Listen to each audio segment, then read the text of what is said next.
Friends, welcome to our channel the career guru academy. आज हम लोग फिर से एक बायोलॉजी का टॉपिक स्टार्ट करने वाले हैं जिसका नाम है डाइजेस्टिव सिस्टम। तो डाइजेस्टिव सिस्टम में हम लोग क्या मेनली देखेंगे कि फूड का डाइजेशन कैसे होता है। तो आइए हम लोग समझते हैं कि फूड का डाइजेशन कैसे होता है। ठीक है, तो breaking down of food into its simpler form, मतलब क्या है कि फूड जो होता है वो कॉम्प्लेक्स फॉर्म में होता है, उसको हमको सिंपलर फॉर्म में कन्वर्ट करना पड़ता है। तो डाइजेशन में क्या होता है, फूड का ब्रेकडाउन करना पड़ता है ताकि वो सिंपल फॉर्म में कन्वर्ट हो सके। ठीक है, अब देखिए फूड में मेनली होता क्या है। तो फूड में मेनली 3 पार्ट का ब्रेकडाउन होता है। ठीक है, ब्रेकडाउन होता है जो कि जिसको हमको सिंपल फॉर्म में करना होता है, जो कि क्या हो गया, कार्बोहाइड्रेट्स, फैट्स और प्रोटीन। ये 3 चीज का ब्रेकडाउन करना पड़ता है। ठीक है ना। तो देखिए कार्बोहाइड्रेट्स किस में ब्रेकडाउन होगा, ग्लूकोज में। फैट्स किस में ब्रेकडाउन होगा, फैटी एसिड में। और प्रोटीन्स किस में ब्रेकडाउन होगा, एमिनो एसिड में। ठीक है, ये 3 चीज क्या है, सिंपलर फॉर्म है उस 3 पार्ट का। ठीक है, अब इन्हीं चीज का क्या होगा, डाइजेशन होगा। ठीक है, अब देखिए डाइजेशन स्टार्ट कहां से होता है। तो डाइजेशन हम लोग के माउथ से स्टार्ट होता है। ठीक है ना, देखिए डाइजेशन स्टार्ट फ्रॉम माउथ। अब हम लोग के माउथ में क्या होता है, एक सैलिवरी ग्लैंड होता है। तो सैलिवरी ग्लैंड का क्या काम है, वो सलाइवा प्रोड्यूस करता है।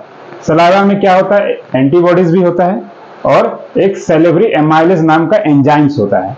एमाइलेज का क्या काम है, वो कार्बोहाइड्रेट्स को ब्रेक डाउन करेगा। ये जो कार्बोहाइड्रेट्स है ना फूड में, उसका ब्रेकडाउन कौन करेगा, सैलिवरी एमाइलेज करेगा। और एंटीबॉडीज जो रहता है सलाइवा में, वो क्या करता है, मेनली जो जर्म्स जो रहते हैं फूड में उसको किल कर देते हैं, उसको मारने में यूज होते हैं। ठीक है, अब देखिए हम लोग पूरा प्रोसेस को समझ लेते हैं कि डाइजेशन में क्या क्या होता है। तो माउथ में क्या हो गया, डाइजेशन का प्रक्रिया स्टार्ट हो गया। डाइजेशन स्टार्ट हो गया माउथ में, किसका डाइजेशन हो गया, कार्बोहाइड्रेट्स का, जो कि ग्लूकोज में कन्वर्ट हो चुका है। अब वो जो फूड है वो कहाँ जाएगा, एपिग्लोटिस के थ्रू वो फूड हम लोग के इसोफेगस में जाएगा। इसोफेगस एक फूड पाइप होता है, एक खाने का नली होता है। ठीक है, तो जब इसोफेगस में जाएगा तब वो एपिग्लोटिस क्या करता है, विंड पाइप को ब्लॉक कर देता है ताकि फूड जो है विंड पाइप में ना जा सके। ठीक है ना। अब देखिए एसोफेगस से क्या होता है, वो एक फूड जो होता है हम लोग का मोशन करता है, उस मोशन का नाम क्या है, पेरिस्टाल्टिक मोशन। इस पेरिस्टाल्टिक मोशन में क्या करता है कि हम लोग का फूड चाहे हम लोग सीधा खाएं या उल्टा पेड़ पर लटक के भी खाएं, हम लोग का फूड हमेशा नीचे ही जाएगा। ठीक है, फूड कभी बाहर नहीं जाएगा। तो उस मोशन का नाम क्या है, पेरिस्टाल्टिक मोशन। उसके थ्रू अब फूड क्या होगा, इसोफेगस से स्टमक में चला जाएगा। याद रखने वाली यहाँ ये बात है कि यहाँ पे कोई डाइजेशन नहीं होता है, इसोफेगस में कोई डाइजेशन नहीं होता है। अब हमारा फूड कहाँ चला गया, स्टोमक में चला गया। अब स्टोमक में देखिए होता क्या क्या चीज है। स्टोमक में के अंदर हमारे HCl भी होते हैं। HCl क्या है, स्ट्रॉन्ग एसिड है। ठीक है, वो होते हैं। स्टोमक के अंदर म्यूकस भी पाए जाते हैं और गैस्ट्रिक ग्लैंड भी पाए जाते हैं। तो इन 3 चीजों का क्या काम है वो हम लोग समझ लेंगे। ठीक है, तो HCl का क्या काम है, देखिए HCl क्या करता है, जो फूड हमारे स्टोमक में आया उसमें जो बैक्टीरिया प्रेजेंट रहेंगे उसको मारेंगे।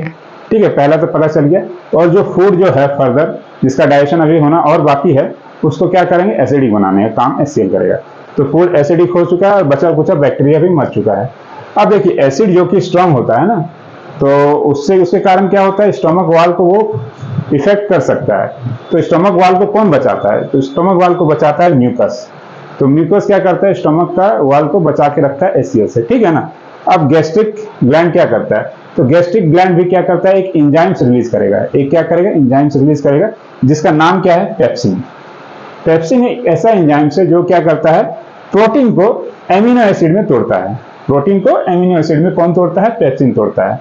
मगर याद रखने वाली यहाँ ये भी बात है कि ये जो एमिनो एसिड बना और यहाँ पे जो ग्लूकोज बना, यहाँ पे जो कार्बोहाइड्रेट से जो ग्लूकोज बना, वो अभी कंप्लीट डाइजेशन नहीं हुआ है, उनका अभी डाइजेशन पूरा नहीं हुआ है। ये याद रखने वाली बात है।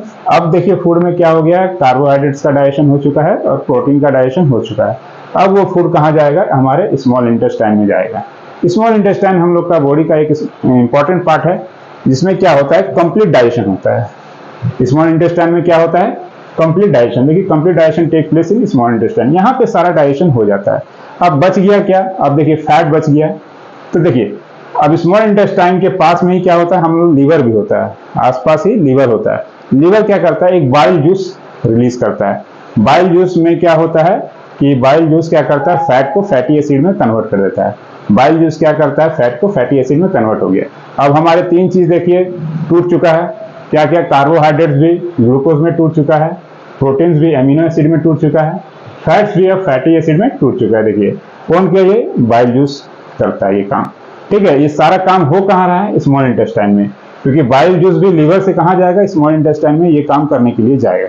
तो 3 चीज का डाइजेशन हो चुका है, मगर कंप्लीट डाइजेशन अभी नहीं हुआ है। बचा कुचा डाइजेशन अब क्या होगा, ये पेनक्रियास कर देगा। बचा कुचा डाइजेशन ये क्या कर देगा, पेनक्रियास कर देगा। तो पेनक्रियास के पास भी क्या होता है, एक पेनक्रियाटिक जूस होता है। वो जूस 3 एंजाइम्स रिलीज करते हैं। वो एंजाइम्स का नाम क्या है, एमाइलेज, ट्रिप्सिन और लाइपेज। ठीक है, ये 3 एंजाइम्स। तो ये 3 एंजाइम्स में देखिए एमाइलेज का क्या काम है, वो बचा कुचा फैट को फैटी एसिड में कन्वर्ट कर देगा। ट्रिप्सिन का क्या काम है, जो प्रोटीन, जो बचा कुचा जो प्रोटीन है उसको प्रोटीन को अमीनो एसिड में कन्वर्ट कर देगा। और लाइपेज का क्या काम है, फैट को फैटी एसिड में कन्वर्ट कर देगा। तो ये पूरा जो कंप्लीट डाइजेशन है वो कहाँ हो रहा है, स्मॉल इंटेस्टाइन में हो रहा है। ठीक है, तो अब क्या हुआ, फूड का कंप्लीट डाइजेशन हो गया।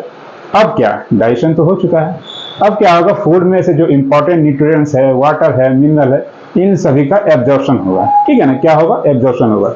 तो देखिए स्मॉल इंटेस्टाइन के अंदर एक विलाय होता है, हेयर लाइक स्ट्रक्चर, वो क्या करता है, एब्जॉर्प्शन करता है। विलाय क्या करता है, न्यूट्रिएंट्स को एब्जॉर्ब कर लेता है, जो फूड में जो इंपॉर्टेंट न्यूट्रिएंट्स है उसको एब्जॉर्ब कर लिया। ठीक है, तो अब फूड क्या हो गया, यहाँ पर कंप्लीट डाइजेशन हो गया। अब कहाँ जाएगा, वो लार्ज इंटेस्टाइन में जाएगा फूड। अब फूड कहाँ जाएगा, लार्ज इंटेस्टाइन। तो लार्ज इंटेस्टाइन का क्या काम है, तो देखिए लार्ज इंटेस्टाइन में यही है कि फूड में वाटर्स भी होते हैं, बहुत सारे इंपॉर्टेंट मिनरल्स भी होते हैं।